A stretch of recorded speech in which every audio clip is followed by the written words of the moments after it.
Welcome to Monk and Parmanu, and today we are discussing our new topic, that is G.P. Thomson experiment. De Broglie hypothesis को prove करने के लिए Dawson S German experiment के बाद GP Thompson, जो कि सन थे J Thomson के, उन्होंने भी 1927 में इलेक्ट्रॉन डिफ्रैक्शन एक्सपेरिमेंट परफॉर्म किया। उनके एक्सपेरिमेंट के द्वारा डी ब्रोगली हाइपोथेसिस को प्रूव किया गया या फिर वेरीफाई किया गया।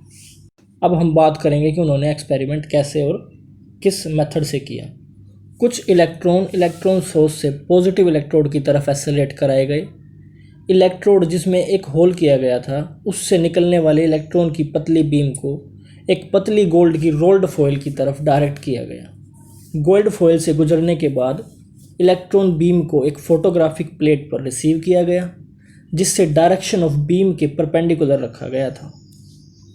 फोटोग्राफिक प्लेट को परपेंडिकुलर इसलिए रखा गया क्योंकि मैक्सिमम नंबर ऑफ इलेक्ट्रॉन उस पर स्ट्राइक कर सकें जो कि उसकी डायरेक्शन या उसकी तरफ आ रहे हैं। इसके बाद जो डिफ्रैक्शन पैटर्न ऑब्जर्व किया गया वो alternate black and white ring के रूप में दिखाई दिया, क्योंकि गोल्ड फॉयल के अंदर crystalline grains were randomly oriented at all possible angles. वो सभी पॉसिबल एंगल्स के अंदर रैंडमली ओरिएंटेड थे, जिसकी वजह से डिफ्रैक्टेड रिंग्स बिल्कुल नैरो थी और seems to occur in the multiple circles of radii. यानी कि रिंग के अंदर रिंग होती है, जैसे मल्टीपल रिंग्स के सिस्टम की तरह वो रिंग्स या फिर डिफ्रैक्शन पैटर्न दिखाई दिए। ये रिंग्स बिल्कुल सिमिलर थी किसी भी शार्प प्रिंसिपल मैक्सिमा के, जो कि किसी भी स्लिट एक्सपेरिमेंट के दौरान मिलती हैं, क्योंकि यहाँ एटम्स के प्लेन स्लिट का काम कर रहे थे। और ख़ास बात ये थी कि radii of different set of rings were found to correspond precisely to the spacing of various atom planes. मतलब जितना स्पेस एटम्स के प्लेन के बीच में था, उतना ही स्पेस हर रिंग के अंदर था। यानी कि उनका जो रेडियाई था वो उतनी ही स्पेसिंग के बाद बढ़ रहा था। ब्रैग्स कंडीशन को सेटिस्फाई करते हुए इलेक्ट्रॉन्स अलग अलग एंगल पर स्कैटर हुए और एंगल्स के कोरस्पॉन्डिंग ही मैक्सिमा और मिनिमा इंटरफेरेंस पैटर्न के अंदर ऑब्जर्व हुई। अगर प्रोबेबिलिटी की टर्म्स में बात करें तो the probability of finding an electron scattered an angle theta is exactly equal to computed intensity pattern of interfering waves associated with electron beams. इसका मतलब है कि जो probability of finding of electron है वो इक्वल है लगभग इंटेंसिटी ऑफ पैटर्न की, जो कि ऑब्टेन हुई है इंटरफेरेंस पैटर्न्स के अंदर। अगर हम कंप्यूट करते हैं, फाइंड आउट करते हैं इंटेंसिटी उस पैटर्न की, तो वो लगभग वैल्यू रखेगी probability of finding of electron की। इसके अलावा जीपी थॉमसन ने पॉलीक्रिस्टलाइन मटेरियल के डिफ्रैक्शन पैटर्न को स्टडी किया और उसको बिल्कुल सिमिलर पाया गया powder diffraction pattern of X rays, जिनकी वेवलेंथ लगभग बराबर थी इलेक्ट्रॉन की डी ब्रोगली वेवलेंथ के साथ। जीपी थॉमसन ने इलेक्ट्रॉन की इंसिडेंट एनर्जी को बदलकर इलेक्ट्रॉन की वेवलेंथ को वेरी किया, और जिसकी वजह से ब्रैग्स इक्वेशन के अकॉर्डिंग डिफ्रैक्शन पैटर्न के अंदर जितनी भी रिंग्स मिली थी उनके डायमीटर में चेंज आ गया।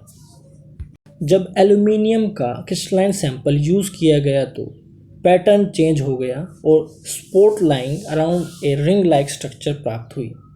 एल्यूमिनियम के लिए डी की वैल्यू 2.34 एंगस्ट्रॉम ली गई और उसके nth ऑर्डर प्रिंसिपल मैक्सिमा के लिए ब्रैग्स इक्वेशन लिखी गई, और वो ब्रैग्स इक्वेशन थी KD sin theta is equal to 2n पाई।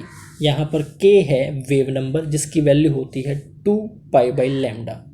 अगर हम इस वैल्यू को सब्स्टिट्यूट करते हैं इसके अंदर, तो 2 pi by lambda D sine theta is equal to होगा 2n लैम्डा, और यहाँ पर 2 पाई से 2 पाई कट जाएगा और लैम्डा जाएगा उस तरफ, तो वैल्यू मिलेगी D sine theta is equal to lambda. तो ये है Bragg's equation n slit interference फॉर्मूले के लिए, जो कि एल्यूमिनियम के क्रिस्टलाइन सैंपल से की गई थी। For n is equal to 1, अगर हम n की वैल्यू 1 लेते हैं तो फर्स्ट ऑर्डर प्रिंसिपल मैक्सिमा होगी, और एक्सपेरिमेंटल ऑब्जर्वेशंस के बाद ये पता चला कि जो k की वैल्यू है, यानी कि जो वेव नंबर की जो वैल्यू है, वो डिपेंड करती है वोल्टेज पर कि इलेक्ट्रॉन को किस वोल्टेज से एक्सेलरेट कराया गया है। तो K प्रोपोर्शनल होगा अंडर रूट V, V यहाँ पर वोल्टेज है। For electron having mass m, velocity v, momentum p and energy kV।